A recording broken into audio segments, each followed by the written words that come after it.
Okay, we're going to pick up with the last three themes. The third one being human environment interaction. And this one may seem fairly intuitive. How do humans interact with their environment, and how does the environment fight back, so to speak, or react back? And generally, when people think of this theme, they think of the physical environment, which fits the theme very well. So they might think of natural disasters, for instance. If there's a hurricane, if there's a tornado, if there is a flood, how do humans respond to that natural hazard? And what caused that natural hazard? Was there any human environment interaction? You could also look at larger scale processes, anything that would fall under the category of environmental degradation would fit this category. So, things like global warming or climate change or soil erosion or deforestation or desertification or ocean dumping. I mean, the list goes on and on and on of things that may have varying levels of human interaction, and how does the environment respond back. Or it could be looking at the natural environment at just an individual level, looking at how we respond to just day-to-day weather.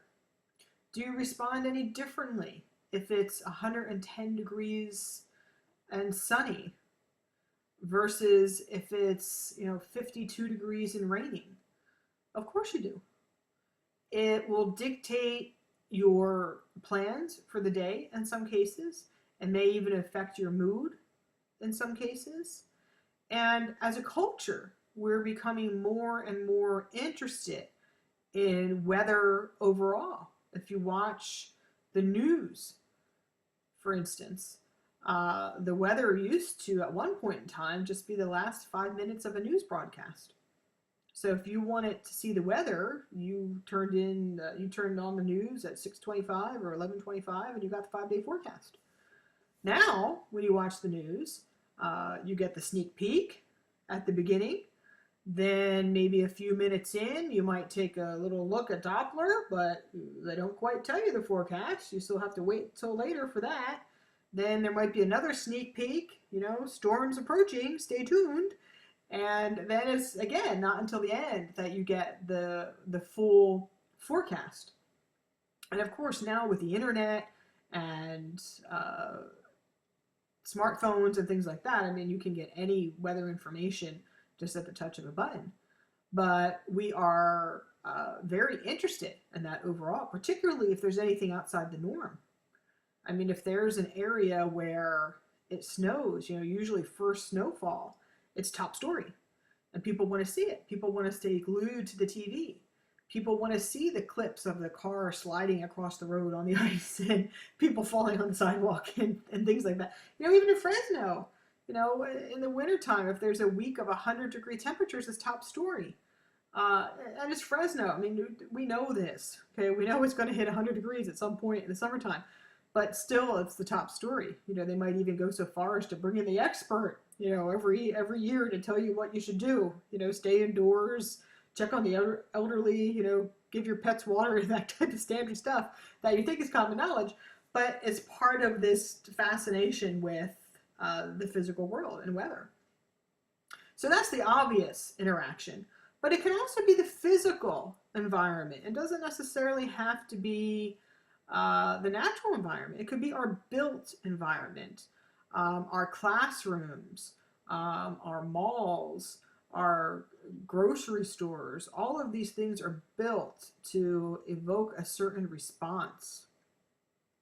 If you go to a casino, for instance, how many of you have gone into a casino and couldn't find your way out? Okay, they build that environment purposely so that it's difficult to leave. They want you to stay in there longer. So there usually aren't any windows, or if there are windows, they're blackened out, and there aren't any clocks, so you don't know if it's 2 o'clock in the afternoon or 2 o'clock in the morning. There's these kind of maze-like patterns that go through the casino, and plus they give you free drinks. So you don't know what time it is. You're in a rat maze, and you're drunk. So you're not you're not going to find your way out. So they do that on purpose. Even if you go to grocery stores, just in terms of where they place the food. If you go to the cereal aisle and you have 352 choices of cereal, the most expensive cereals are, of course, at eye level. The cereals that are $3.99, $4.99, $5.99, right there at eye level. If you want the generic 99-cent in a bag, cereal, you pretty much have to go on your hands and knees on a treasure hunt to try to find it. And all the kids' toys in grocery stores are usually at kiddie level. The parents never see them, but the kids do. That's why you might see mothers, when a kid brings up a toy, she said, well, where did you find that? Where did you get that? Because she didn't see it, but the kid saw it. So they know about placement and how to arrange things. Again, this is geography because it's spatial arrangement of stuff.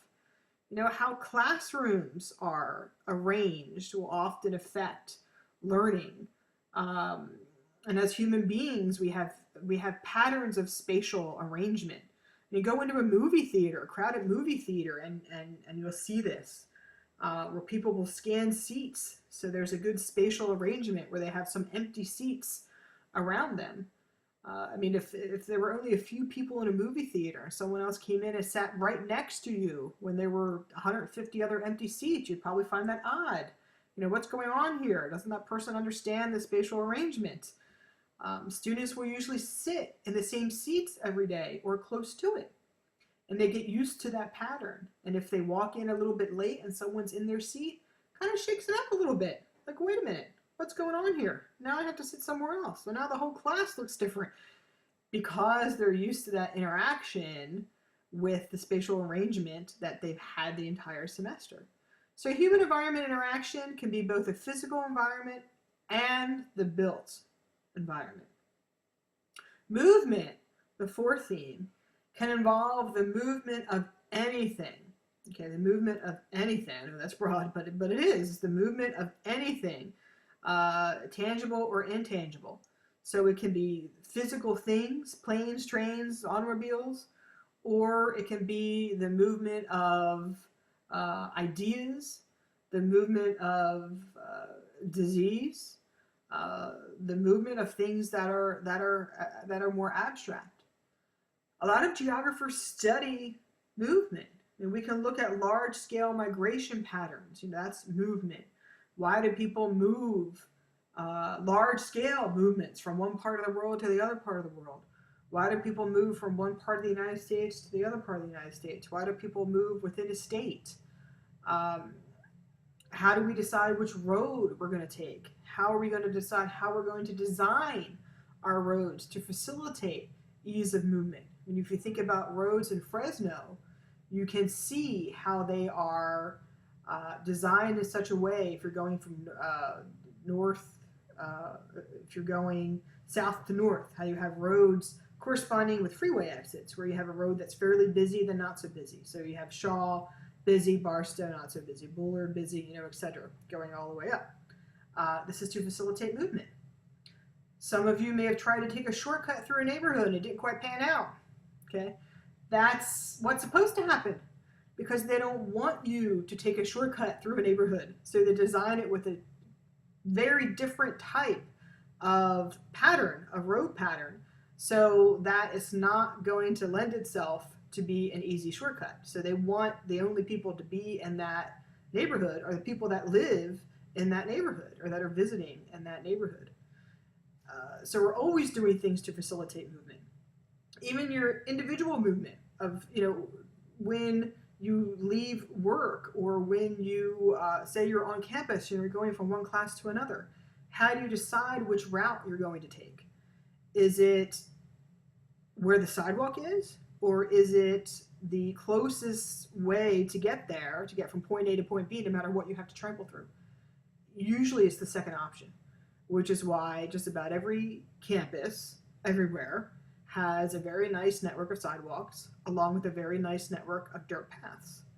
And there was actually a CSU campus that took this notion to the extreme. And when they built the campus, they just built the buildings without the sidewalks.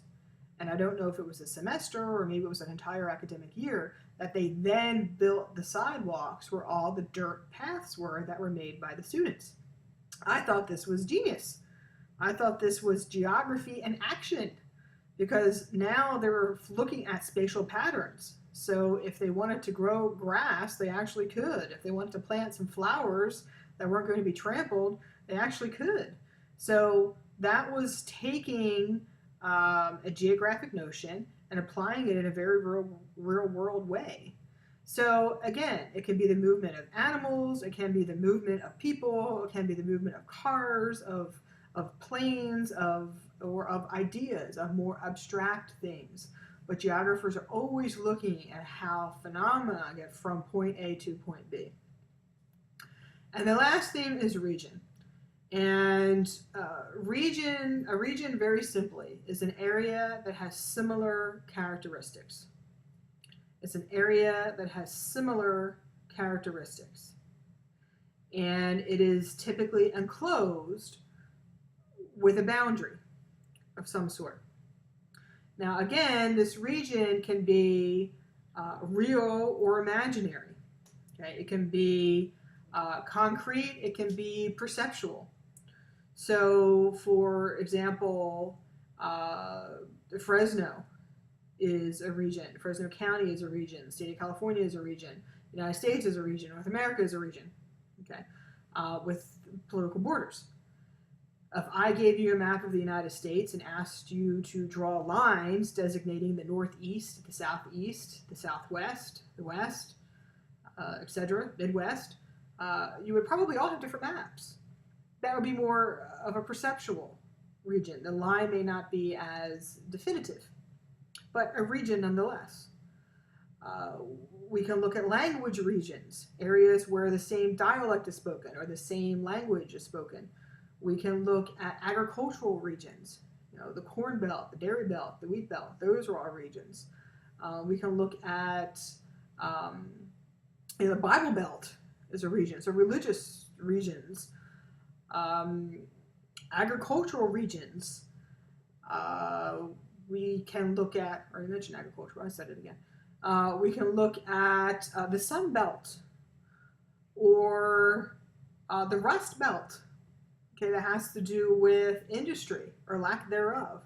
The Sun Belt having to do with weather. So there are all different sorts of things that we can look at that can define a region. It can be physical characteristics, it can be cultural characteristics, or again, it can be something that's real, or it could be something that's perceptual. But there is something within that region that binds it all together. So throughout this semester, you'll see different maps of different types of regions. When we get to language, I'll show you different maps of this is where this language is spoken, this is where this language is spoken. When we get to political geography, there'll be maps. When we get to urban geography, there'll be maps of cities, and these are the metro areas. And all. So geography constantly uses this theme of region in order to designate areas and to structure the globe. So again, as I mentioned, for these 5 themes, I want you to know not only what they are, but I want you to be able to give me an example of them and put them in context. Because in some cases, exam questions might be simple term definition. In other cases, it might be one where you need to use critical thinking, and it will be an example of. So I might say, which of the following is an example of place? Or this particular scenario is an example of which of the 5 themes. So I just gave you a few examples, but those examples I think are good enough examples so that even if I gave you one that wasn't the exact same example that we talked about at this lecture, that you should be able to differentiate them from the others. So again, have a working definition and then an example for each one. So that concludes the 5 themes, and it also includes our introduction to human geography. And next week we'll begin our first topic of culture.